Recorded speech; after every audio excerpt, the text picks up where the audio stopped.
Story 1. My mom used to tell me, when something bad happens that upsets you, close your eyes and put it in a box. Then put that box on the top shelf of your mind and never open it again. Story 2. I'm sure he didn't mean to when a man touched my skirt inappropriately when I was 8. He asked me to sit on his lap and then touched me. I got scared and asked out loud, "Why are you touching me on my underwear?"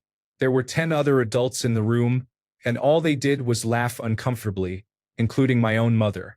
As a mother now myself, I would have punched him and called the police. Story 3. When my brother bullied me, my parents always told me, "Well, don't react to it and he won't do it." They wondered why I used to have anger issues. Story 4. If you tell anyone about what happens at home, they will take you away and you will have to live with strangers. Alcoholic father used a sharp weapon to almost harm my mother. I remember slamming my head against the door multiple times at 8 years old to zone out the noise. For the next 25 years, he continued this in different forms. Enabling mother forced us to keep saving him every time. He had moments of good parenting but could not control his own demons. Moved out and doing better now, but still dealing with the demons. Hoping to heal this trauma in me and change things for my children. Story 5. Be careful when you hit 35. That's when your mother went mad. It ruined our whole family. My father even warned my husband about it.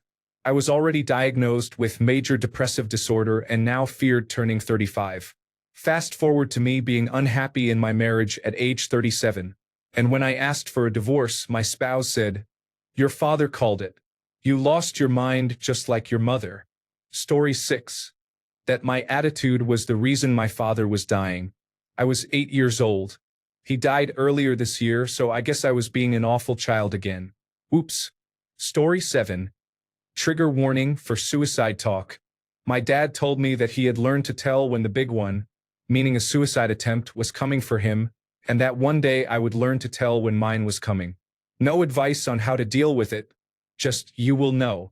As if it was destined to be a regular thing in my life no matter what. Story 8. I've always been chubby. My best friend's mother, who was a nurse, told me the best flavor to vomit was grape. She said if I ever had to vomit, I should have grape flavoring beforehand because it would taste better.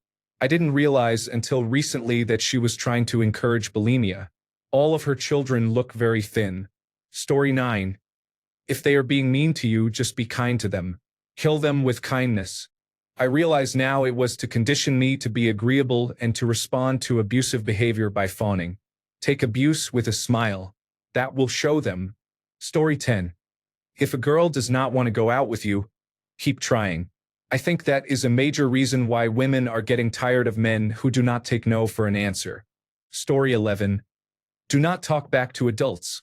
Now I see how that conditioned me to accept authority without question, even when it was harmful. Story 12. Respect your elders. Respect is earned. I cannot tell you how many of my elders turned out to be unkind and narrow-minded, just as I suspected when I was a child. It is often a way for adults to prevent children from questioning them. Many adults should be questioned and are not automatically worthy of respect. Story 13. Eat everything on your plate because there are starving children in Africa. Also, you had to sit at the table until everything was eaten from your plate. Story 14. We were never to call an ambulance. We lived 15 miles out of town and were told not to call for an ambulance. I had a second-degree burn during my freshman year of college and just suffered through the night in bed before I begged to be taken to urgent care. The doctor asked why I didn't go to the emergency room the night before, and I said we were not allowed. My mother's face fell. She was so upset. She didn't mean it like that. Story 15. You must respect your parents no matter what and forgive them for what they have done. However, I do not owe anyone respect, and I do not have to associate with people who do not respect me. I also do not have to forgive someone just because they are family. That only leads to cycles of letting someone talk down to you and put you down. Story 16. No criticism to my mom. I still think it's a silly bit in many ways, but anytime I got hurt and started crying, she would joke, "Do you need to go to the hospital? Do you need something amputated?" And it would make me stop crying. I think, among many other things, that helped me learn to suppress my emotions expertly. Now, in my 30s, I am trying very hard to understand what I am feeling and allow those feelings to exist so I am not anxious and stressed every moment of the day. Story 17, either. If your mother will not act like a mature adult, you need to. For take care of your mother. Story 18. Blood is thicker than water, or be the bigger person. As the oldest child, I was always told to be the bigger person even when my sister was behaving badly, like falsely accusing me of hitting her, stealing expensive items such as my camera in middle school, and being a bully. Yes, I am 5 years older and was told not to stoop to a younger level, but it was not that simple. I was constantly told to be the bigger person, while her therapist eventually refused to see her anymore after a day-long psychological evaluation. The therapist did not disclose the results or reasons for ending therapy. This was obviously not a normal situation. Family members often tell someone to be the bigger person or let things go when the other family member's problematic behavior is so exhausting that no one wants to deal with it. It seems easier to avoid conflict with that person, leading to the strong recommendation for others to be the bigger person. Make it make sense. Story 19. As a teenager, I told my mother I was pretty sure I had an anxiety disorder, and she told me, let's pray about it. She did not reach out to my school counselor or follow up with anything afterward. Story 20. Oh, my time to shine. 1. Bullies are jealous of you. 2. Ignore the bullies. 3. Turn the other cheek. 4. Only your mother will ever really love you. 5. Children should be seen and not heard. So much more, all from a narcissistic mother. Father did nothing to defend and was horribly controlled and manipulated himself. I am deeply hurt by Denuda. Story 21. It is a close contest between the meritocracy fallacy and you are just lazy and unmotivated, as responses to having a high intelligence quotient but low grades due to medically diagnosed attention deficit disorder. Growing up in the 1980s was grand. Story 22. I know you want to live with me now that I have left your father, but he is sad and needs you to keep him happy. Story 23. My mom would tell me multiple times a day that beauty is pain. Making us pretty was her top priority. The way she did my hair, the heels she put on my feet, keeping me skinny, the tight little dresses and tights I could not play in, and the way she applied mascara all hurt. She wanted me to have her body dysmorphia so badly. She called me her Barbie, but I was never a doll, just a micromanaged child. Story 24. Nobody likes a person who frequently complains. Okay, I won't cry. I'll just have concerns about expressing emotions in front of others instead. Story 25. Not really advice, but something innocent that I was told constantly. Parents used to say to me, "It's a good thing you're pretty," as a joke whenever I did or said something unwise. I thought I was unwise for years and hated only being seen as the pretty one. This was the primary reason I decided to live my life prioritizing my intelligence and personality. I earned 2 degrees and multiple professors called me brilliant. I almost pursued a Doctor of Philosophy degree but decided against it due to uncertainty in the job market. I have advanced quickly in my career after completing my degrees. Still pretty, but very smart too. Who would have thought? Story 26. You want too much from life. Career, travel, and a family of my own. Guess what? I have fixed the first 2 and am well on track for the last one. And I am not even 30. Many women before me have done the same. It was the dumbest advice ever, but I believed it for a long time. Story 27. At a young age, I was very interested in being a lawyer. I do not remember why anymore, but I thought I would be really good at it and would pretend to be one from time to time. A close family member asked me what I wanted to be when I grew up, and I told him. He leaned in close and said, "Lawyers have to read a lot. I mean, really a lot." Then he gave me such a discerning warning look that I became sure I was not cut out to be a lawyer, even though I was very high in my reading scores at school. It very likely changed the trajectory of my life. I have learned to never do that to any kid. If they tell you their dreams, tell them how awesome it is going to be. Story 28. You are the oldest, so anything that happens, you will also be punished because you are in charge. Story 29. I was always the smart and unattractive one, and my sister was the pretty and less intelligent one, despite her being extremely intelligent. Anytime I was down on myself, my mom would say to me cheerfully, like my mom always told me, it's better to be smart and unattractive than pretty and less intelligent. I thought for years that it was a good compliment because it was one of her kinder remarks. Then I told it to a friend.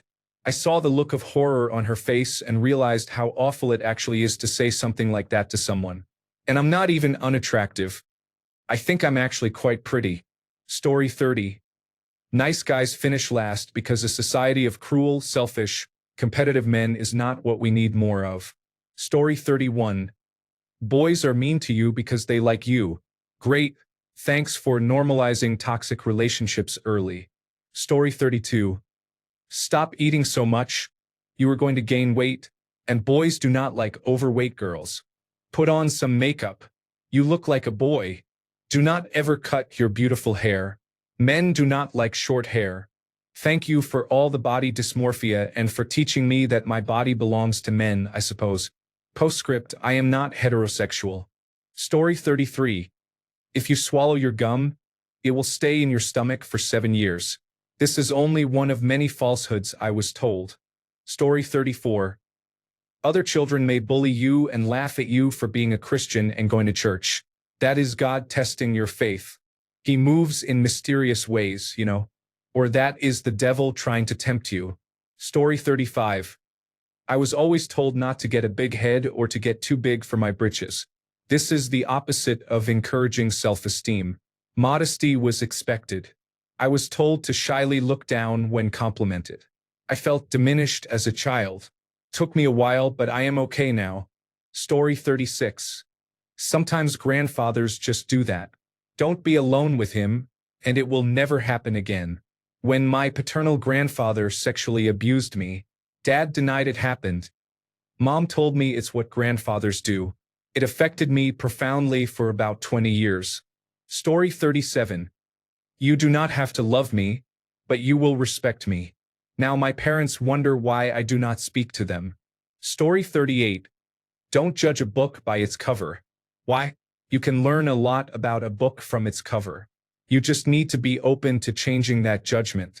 My parents are not good at subtlety, so I had to figure that out on my own. Story 39. God and Jesus are in heaven, watching your every move and listening to your every thought. They are recording it and will play it back for you after you die. You will have to explain yourself or face eternal punishment. This was an attempt to control my behavior. Mostly, it made me angry that they were spying. Story 40. Girls do not like that. I did not realize my only purpose in life is being attractive to women. I guess I will just give up everything I enjoy until I find a mate and she approves it.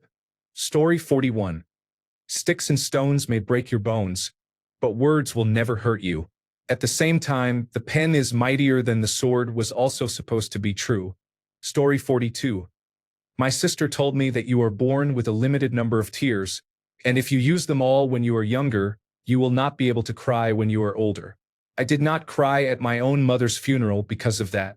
I did not realize this until high school biology class. Story 43. Cum smells like mushrooms. From my mum to teenaged me. Not exactly advice, but maybe. What am I supposed to do with that information? I feel like it was some sort of warning. I don't know why, but that insight has really bothered me ever since. Story 44. I thought I would make friends once people realized how smart I was. As a textbook people-pleaser and parentified child, this resulted in being taken advantage of and trying to assign a value to myself. I spent years rewarding people just for talking to me. It was more about selling myself rather than being myself, whoever that was. As I got older, it was less about friends and more about finding a boyfriend. Story 45. Your father does not need to know about this. I heard this more than once from my mother growing up. Story 46. My mom told me that if I did not want grown men staring at me and following me around stores, I should not wear certain clothing, like skirts. I was 12. Story 47. If a boy hits you or pushes you, It is because he likes you. There are the haves and the have-nots, and there are the cans and the cannots. You are a have-not and cannot. Remember that. Story 48. Go hug grandmother. If I really do not want to be touched, kissed, or pinched, do not force me to do it. What the heck? Story 49. Coming from a fundamental Christian background, the focus was on being a submissive wife. That did not prepare me for divorce or living independently. Story 50. Usually, part of getting yelled at when asking for help was, "Don't ask me for help until you've tried everything and then tried it again." I would try everything I knew because I was just a kid, then come to ask for help. "Well, did you try XYZ ABC? No. Because I was a child and didn't think of XYZ ABC or had never done it before. Then I would get called lazy and told to use my brain, and it was beaten into my head to never ask for help until I had tried everything myself several times first. I realize now it was just to get me to go away, leave them alone, and limit my asking for anything at all. Now, as an adult, I can't properly ask anyone for help and have severe anxiety even thinking about asking for help. Asking if I've done something right or asking for advice. It's so deeply rooted in me that I expect to get screamed at. I just try something over and over, trying to think of new ways to do things repeatedly, to the point of frustration. Yes, sometimes I am capable of doing many things on my own, but sometimes they are dangerous or things I definitely needed help with and were not one-person jobs. Otherwise, it's so difficult to ask for help that it puts me in task paralysis. I would rather do anything else than feel awful asking for help. When I do ask and receive a kind, caring response or get someone's help, it almost feels like I'm being a terrible burden or I feel emotional from what to me is great kindness, even if to them it's just simple assistance. Story 51. Suck your gut in. Thanks for the damaged stomach muscles, digestive system issues, and complex relationship with food, Mom. Story 52. My evil aunt said to 12-year-old me, "If you want to be pretty, you must suffer pain." I remember thinking, what? That is nonsense. The moment those words left her lips, and I lost all respect for her after that. Story 53. I was told this when I was a little kid. When you're having a hard time, pray to God and He'll help you. I did that. I thanked Him every day and asked why my 3-year-old brother had to die by drowning. I prayed for help when I felt alone, worried, or scared. After years of nothing happening, I started questioning the whole thing and asked for a sign. Obviously, I never got one. I never felt His presence or received any answers, so at some point my mind stopped believing in His existence. As an adult, I understood how wrong it is to promise something like that to a gullible child. I had false hope for years and felt terrible when I realized there was never anyone there to listen or help. I am very happy that I realized it then, as a kid, and not in my 30s. Story 54. Don't speak if you are not spoken to. Terrible advice now that I am navigating corporate America every day. Story 55. I was told several times as a child that whether I am right or wrong does not matter, but how well I listen to and obey authority. For example, yes, it was wrong to punish me and take marks off my grades for being left-handed, but how hard did I really try being right-handed? Story 56. Don't tell anyone I hate you or Child Protective Services will be called, and you will be taken away and separated from your sister. But also, don't lie because that will look worse. If you do tell, you will be responsible for breaking up the family again. I went to school with a bruise on my cheek. Terrified a teacher would ask me what happened, unsure if I was supposed to lie or tell the truth. Then nobody asked me anything. Don't tell. We already went through all the court-ordered therapy and worked so hard to be a family again. If you tell, your father will look bad, he won't get any work, we will end up homeless, and you won't have any friends.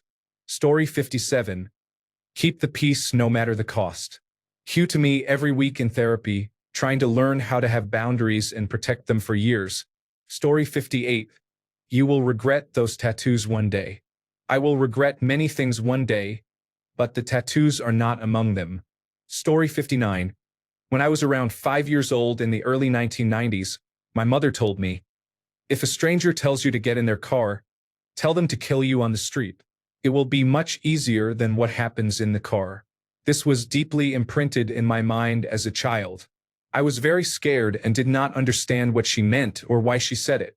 When I was 8, a man pulled up to the playground and asked me and a couple of friends to approach his car. I could see he was exposed. I remembered what my mother had said and screamed at my friends to run. She may have saved our lives, but I was never the same after that. I was terrified to go back to school and started wetting myself from fear when they made me go. It affected me deeply for a long time. Even in my 30s, I am not sure I ever fully recovered. Story 60. You can't wear spiky goth collars because if you are attacked, they will use them to strangle you, my mom said. I was a teenager and it was a bit of a strange thing to say. She literally phrased it like that. Story 61. Whenever I asked for anything or said I needed or wanted something such as shoes or clothes for school or a certain food I liked, my stepmom would glare at me and say want, covet, need in a really evil voice to make me feel bad about asking. Let me tell you how many thousands of dollars I have spent unraveling that in therapy. Story 62. Respect your elders. Spoken as a general statement. Those who want respect must give respect. Unpleasant people grow old like everyone else. Story 63. Don't hurt people's feelings. Sometimes you have to in this crazy world, especially if you feel unsafe. Story 64. The whole idea that any misbehavior will go on my permanent record is a manipulative myth. There is no permanent record.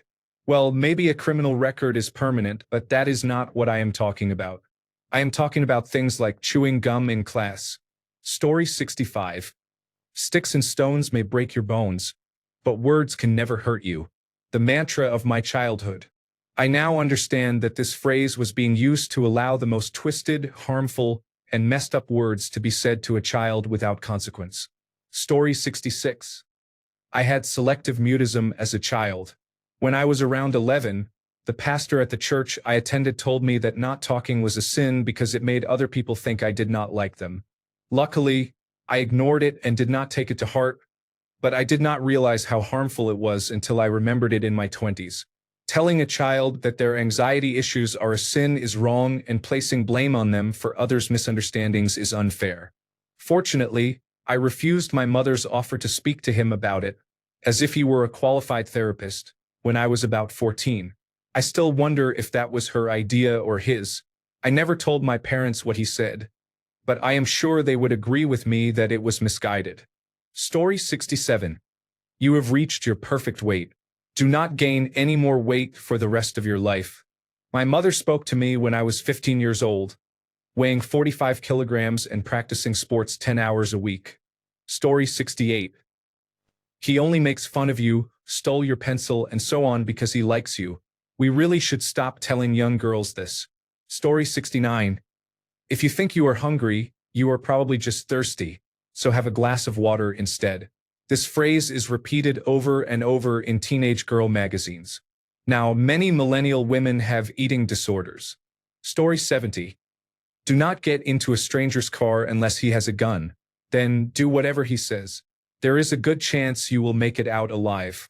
It was not until years later that I really thought about that advice and concluded that my teachers were either working for pedophiles or were pedophiles themselves. Story 71. It is what it is. While innocent on the surface, it actually contributed to my obsessive-compulsive disorder and need to control everything. I would actively dismiss any concerns I felt or suppress my emotions. The problem is, it comes back. You cannot just pretend to be calm about stress and expect it never to return. It will return, often at the most inconvenient times and in the most mentally painful ways. It is not simply what it is. You can cry and express frustration about anything you want, as long as you recover and handle it responsibly and respectfully with others. Story 72. Just ignore the bullies. Don't give them any reaction and they will stop. Not manipulative, just misguided. I built a wall around myself so they could not see how it made me feel, and decades later I still have difficulty letting down my guard with people. I am terrible at initiating contact. What actually made them stop was when, after years of taking the high road, I finally snapped and fought one of them. At that point, my mother had given me permission to do so. I had tried being nice, and the school refused to take any action. Story 73. Don't tell her anything too crazy. My mom said this before my first solo therapy appointment. It was also my last therapy appointment because she decided I did not need it. Story 74. It depends on how you see it, but I think be the bigger person means in some situations to allow people to treat you badly without reacting, or else you will become the problem. Story 75. Only boring people are bored. Okay. I am not boring nor bored, but I can sit quietly and stare at a wall for an hour. Was that the intended outcome? Story 76. 11 years old. Liked a girl. Mom, don't get so excited about it. Tip them upside down and women all look the same. Story 77. You are the oldest. You should be more understanding. I was used to there always being a reason to put everyone else first, so I stayed in some relationships much longer than I should have. It makes me uncomfortable when people try to put me first because I still feel like I do not deserve it and someone else needs it more than I do. Story 78. Across the street for attention, down the road for results. My mother had issues. No, I never cut myself. Story 79. My mom told me that if you see someone looking bad, such as messy hair, messed up makeup, or clothes, and you think it is probably something they are embarrassed by, you should always compliment them on that to make them feel better. To this day, I cannot take a compliment without immediately thinking that something is wrong with me. Story 80. Be the bigger person. This means do not try to set boundaries for the narcissists in the family or hold them accountable. You will be rewarded in heaven for enduring their abuse here on earth. Story 81. Don't marry the first boy who asks you. Okay, so I waited until 11 others asked first and then I married the 12th one, but I still left him after 10 years. Story 82. Marry a doctor or someone successful. A man with money. If you marry for money, you can learn to love him later. My mother. Story 83. When you get married, you will have to have sex with your husband more than you want to. You have to because sex is how men show love. I was 10 when I was told this. Story 84. Go, learn until you get a bachelor's degree. You will make tons of money. Yeah, make tons of money for other people while I am being paid peanuts and end up with lots of student debt. Story 85. Always listen to elders, no matter what. This sounds respectful, but as you grow up, you realize it can be used to silence valid questions and tolerate harmful behavior. Story 86. Sit like a lady and do not stick your chest out like that. I realized at age 35 why I have posture problems. Story 87. She probably didn't mean it when I just wanted to vent my anger about a fight with a friend. I said, I would never be friends with her again after last week. Even though I had fun with my friend and we made up, my mom was never on my side. It just made me cry and want to scream. I'm a kid. I need friends. As an adult, I am good at making new friends but struggle with keeping them. Story 88. Not so much advice but wisdom, I suppose. That is way messed up. My Italian grandmother would tell her granddaughters, Latin men will treat you like queens, but leave you. Italian men will treat you badly, but never leave. What was I supposed to do with that? It explains why all the Italian women married Midwestern men. Story 89. My mother had a toxic belief that you had to forgive people no matter what. She couldn't handle conflict. To this day, she gets upset when people talk about their difficult childhoods because, in her words, they are just embarrassing themselves by going on and on about that. They need to move on and be quiet. She also demanded that any disagreement, regardless of who was wrong, end before we went to bed. She said that if we stayed angry, one of us could die in our sleep, and we would never apologize. When I think about this, I realize how much my mother wanted everything to be nice and pleasant, without caring about the emotional harm caused by her manipulative demands for peace. Story 90. My mom told me, marry for money and love for passion. I married for love, and look at your father. I was about 8 at the time. I am pleased to say that I had the opportunity to marry for money, but I did not take it. The man in question is happily married, and I am happy for them. His wife has always had her own money, so I never worried about him with her because he is a sweetheart and a gentleman. Story 91. Do not be rude. If an adult tells you to do something, telling them you do not want to is rude. You can imagine how that ended. Story 92. I wish I had seemingly innocent advice, My parents weren't exactly subtle or classy. I have vivid memories of my dad, on multiple occasions when I was in junior high, telling me that I should go after the fat girls because they are low-hanging fruit and usually tighter. My grandfather also once turned to me and my friend when we were 14 and told us unprompted that Walmart is a great place to look for women. We were parked at a Walmart waiting for my mom to get groceries. Neither of these pieces of generational wisdom came in handy, as I am gay. Maybe we should create a thread for people to share all the strange things their parents told them. Story 93. I will always believe the adult. That's what my mother would say to me all the time. One specific time really sticks out to me. I had a teacher in the 5th grade who really did not like me. I have no idea why. She gave me such a hard time all year, picking on me and making that year difficult. My mother went to parent-teacher conferences twice in my life, and that year was one of them. I got in trouble after the meeting because, according to my teacher, I did not try enough in other vague things like that. Years later, I remember that teacher being mentioned, and my mother said, "Oh yeah, I remember her. She really did not like you. I do not know why." It was so crushing to hear that after all that time, when she had just backed up everything the teacher said and made that year miserable for me. She made it seem like she did not believe anything I said. So I had no one to go to or talk to, even though I felt I was unfairly picked on. Instead, she helped the adult pick on me. Story 94. Your parents love you, but in their own way, your loving them is enough for them. A social worker at school said this in 1998 when I told them that my mother had threatened to kill me in the morning because my father stole a bunch of money from her for his drug habits. There was no love, only a burden. Story 95. If you do not have anything positive to say, do not say anything at all. This phrase seems harmless, but now as an adult, I am still untangling myself from the idea that it means do not speak your mind, do whatever someone else considers appropriate, and do not cause trouble. Story 96. I was told that if I was a lesbian, I would go to hell because God hates that. I have hidden my true identity my whole life. Story 97. Don't make jokes. People might be hurt. That's when I started to think about what I do and say and how people might perceive me. It's good for my job, but still bad advice. Took away my innocent, funny nature. I would never hurt somebody with intent. Story 98. Do not set yourself on fire to keep other people warm. Boundaries are not rude. They are how you stay sane. Story 99. I don't think it lasts, but it is still interesting. I was told this by my ex's father. Love lasts 2 years, then you cheat and leave.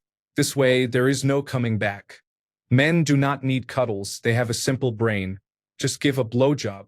Having both is a plus. Story 100. Always ask yourself, why did you come here? What is the reason? Now I understand it means a lot. The answer is knowing yourself. Story 101. You will have to work with other people all the time as an adult. You do not have to like everyone. It turns out that an adult who acted like the kids they assigned me to work with in groups would get fired or jailed. Story 102. Don't correct adults was a common saying when I was a kid. Now, as an adult, I feel like I cannot correct anyone older than me without being yelled at. As a tween or teenager, I was supposed to let adults be wrong and spread misinformation. The problem now is that if I let my parents be wrong, I get yelled at for not correcting them. Story 103. My mother wanted to be popular but was shy, so she expected me to achieve it for her. When I was heading out to play, she told me to play whatever the other children wanted. Already having more of a sense of give and take than she did, I asked, "And after we do that, then they'll play what I want?" My mother shook her head. "No, just play what they want." She also told me that if anyone made fun of me and laughed, I was to laugh along with them. To make that worse, I was never to make fun of anyone or laugh at them, or, as she warned, "You'll have no friends." Got it. So this friendship was one way, and I was on the losing end. I figured early on, who needs friends? Story 104. My mother called canker sores lie bumps. You get them because you told a lie. No wonder I have anxiety. Story 105. Children should be seen and not heard. Now, as a parent of a 6-year-old who talks as much as I am sure I did at his age, I understand the sentiment. However, it made me feel like my thoughts, feelings, and questions were not important. Story 106. If you want to slice your wrist properly, go up the street, not across the road, said with hand gestures. A friend's mom's boyfriend said this. I think I was 11. Story 107. Respect your elders. No, just know. This is taught to us from a young age and it should never be. Do not instantly respect your elders. They need to earn it just like everyone else. Just because they have lived longer does not mean they have earned respect. Story 108. No one will understand you if you tell them what happened to you. People will judge you and look at you differently. Sexual abuse, not from my abuser but my parent. That is normal, get used to it. That is what it means to be a woman, in regards to catcalling and unwanted groping in public while I was underage. These did not seem innocent to me at the time. Story 109. Kids are just cruel. I am glad to see that schools are finally beginning to condemn bullying, whether physical or verbal. More progress is needed, though. Story 110. Not really advice but very damaging. Oh, it's nothing. Whenever I had a concern as a kid, this translates into a lifelong tendency to displace feelings or dissociate when something makes me uncomfortable. Just now, as an adult, I am learning about it. Story 111. My friend's father said this to her after he broke her jaw, and I ran to get the police. What you do now is a test of love for her father. Story 112. Here's an actual innocent example. I learned the smile song. It goes, just smile when you are in trouble. It will vanish like a bubble if you only take the time to smile. As an adult, I take it to mean that you should be upbeat in the face of adversity, which may or may not be a good message. But as a kid, I took it to mean that I should smile when I was in trouble. That is, when I was being scolded by my parents for misbehaving. Needless to say, the trouble did not vanish like a bubble, and I was told off for acting silly when I was very much in trouble for hitting my little sister. Story 113. If a boy asks you on a date, you need to say yes even if you do not like him. It took a lot of courage for him to ask you out like that, and you should go on at least one date with him and then end it if you really do not like him. I followed this advice and, as you might guess, things went badly for 13-year-old me. Thanks a bunch for sticking around till the end of the video. Remember to subscribe and until next time, stay awesome and goodbye.